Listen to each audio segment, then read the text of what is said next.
Swat master யங்கஸ்டர்ஸ் and ball வீரரின் கடைக்குட்டி சிங்கம் இந்த episode ஸ்டார்டிங்ல ஒருத்த முக்காடு போட்டு ஒரு வீட்டுக்குள்ள போயிட்டு இந்தா நீ கேட்டது காசு எனக்கு அந்த பொருளை கொடு அப்படி சொல்ல அவனும் ஒரு விஷம் மாதிரி அப்படி கொடுத்துட்டு இங்க இருந்து கிளம்பு உடனே அப்படி சொல்லுவான். யார் அவன் அப்படின்னு பார்த்தா அவன் தாங்க குஞ்சன்.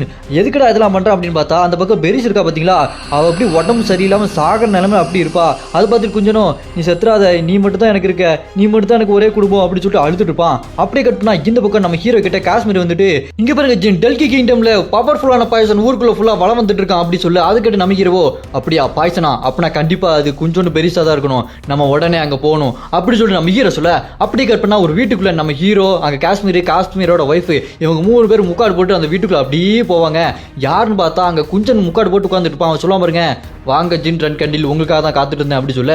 அதை கேட்டு நம்ம ஹீரோ அப்படின்னா நீ எனக்கு காத்துட்டு இருந்தியா, நான் வருவேன் நீ எதிர்பார்த்த அப்படின்னா நீ வேணும் தான் உன்னோட பாய்சன் எல்லாத்தையுமே ஊருக்குள்ள வித்துருக்க, அது எனக்கு தெரிய வரணும், நான் உன்னை வந்து பார்க்கணும் அப்படின்னு தானே, எதுக்கு என்ன வர வச்ச சொல்லு அப்படின்னு சொல்லிட்டு நம்ம ஹீரோ கேட்க அதுக்கு அவன் சொல்லுவான் பாருங்க, வாங்க நான் எதுக்கு வர வச்சேன்னு காமிக்கிறேன்னு சொல்லிட்டு பெருசை கூட்டு போய் காமிப்பான். அவ சாக நிலைமை இருப்பா பாருங்க. அதை பார்த்து நம்ம ஹீரோ இவளுக்கு மானா அட்டாக் தான், இந்த மானா இவளுக்கு எதிராகவே திரும்பி இருக்கு, இப்படியே விட்டா இவனு கொஞ்ச நேரத்தை செத்துருவா அப்படி சொல்லிட்டு இருக்க. அதை கேட்டுட்டு கொஞ்சம் கதறி அழுவான். ஜின் எப்படியாச்சும் அவளை காப்பாத்திரு, அவன் மட்டும் தான் எனக்கு இருக்கிற ஒரே ஒரு உலகம், அவ இல்லைன்னா நான் என்ன பண்ணுவேன் அப்படி சொல்லிட்டு அழுதுட்டு இருக்கு. அதை கேட்டு நம்பிக்கிறவோ இப்படி அழுதுருந்தா வேலைக்காகாது, இவ்வளோ உடனே அந்த பேங்க்ல இருக்க சாஸ்திர மந்திரவாதி கிட்ட கூட்டு போய் எப்படியாச்சும் காப்பாத்தன்னு சொல்ல. அதை கேட்டு கொஞ்சம் ப்ளீஸ் அதை மட்டும் பண்ணு, எனக்காக பண்ணி நான் உனக்கு என்ன வேணாலும் செய்யறேன்னு சொல்லிட்டு இருப்பான். அப்புறமா அங்க காஷ்மீரோட ஒய்ஃப் அந்த பெரிசை அப்படி போர்வேல சுற்றி தூக்கிட்டு போயிட்டு இருக்க.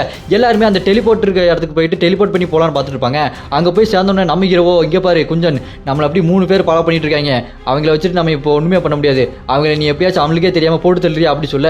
அதை கேட்டுட்டு குஞ்சனும் நான் கண்டிப்பா செய்றேன், நீங்க எப்பயாச்சும் பெரிசை காப்பாத்துங்கன்னு சொல்லிட்டு அவன் அங்கிருந்து போயிடுவான். பின்னாடி பார்த்தா யாரோ 3 பேர் நம்ம ஹீரோ அப்படி ஃபாலோ பண்ணிட்டு வந்துருப்பானுங்க. அவனுக்கு தெரியாம அவனை கொள்றதுக்காக குஞ்சன் அங்க போயிருப்பானா.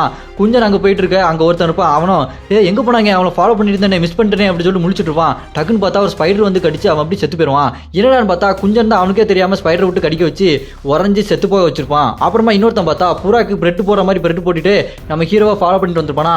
அவனுக்கு என்ன பண்ணுவான், அந்த குஞ்சன் புறாவை கல்லடிச்சு பறக்க வச்சிருவான். அவனும் என்ன இது திடீர்னு இவ்வளவு பறக்குது, ஏன் இப்படி பறக்குது அப்படின்னு சொல்லி பார்த்துட்டு இருக்க. அந்த குஞ்சன் இருக்கான் பார்த்தீங்களா, அந்த பிரெட்ல விஷத்தை வச்சு வாயில திணிச்சு வச்சிருவான். இதுதான்டா விஷம், நீ அவ்வளவுதான் உன் கதை முடிஞ்சுது அப்படி சொல்லிட்டு அந்த பிரெட்டை வாயில திணிச்சு சாப்பிட வச்சு அவனை போட்டு தள்ளிடுவான். இன்னொருத்தன் பக்கத்துல அப்படி தண்ணி குடிச்சிட்டே இருப்பானா, அந்த தண்ணியில ஒரு மாதிரி கலந்து அப்படி குடிக்க வச்சு அப்படி தண்ணியில தள்ளி விட்டுருவான். இதுதான்டா ஆல்கஹால், இது மூலமா நீ தண்ணிக்குள்ளேயே செத்து போயிருவ, நீ குடிச்சு செத்து போயிட்டு அப்படின்னு நினைப்பாங்கடா அப்படின்னு சொல்லிட்டு அவங்க 3 பேரையும் போட்டு தள்ளிடுவான் அசால்ட்டா அந்த குஞ்சனு. இதோட இந்த எபிசோட் இங்க முடியுது. யாருக்கெல்லாம் இந்த எபிசோட் ரொம்ப பிடிச்சிருக்கோ மறக்காம லைக் பண்ணிருங்க. அடுத்த எபிசோட் வேணும்னு நினைச்சீங்களா கமெண்ட்ல ராய்ஸ் அப்படின்னு கமெண்ட் பண்ணுங்க. சோலோ லெவலிங் சீசன் 7 எபிசோட் 4 மாங்கோவை அவங்க இன்னும் அஃபிஷியலா ரிலீஸ் பண்ணல, அவங்க ரிலீஸ் பண்ண உடனே உங்களுக்காக எபிசோட் 4 வந்துடும்.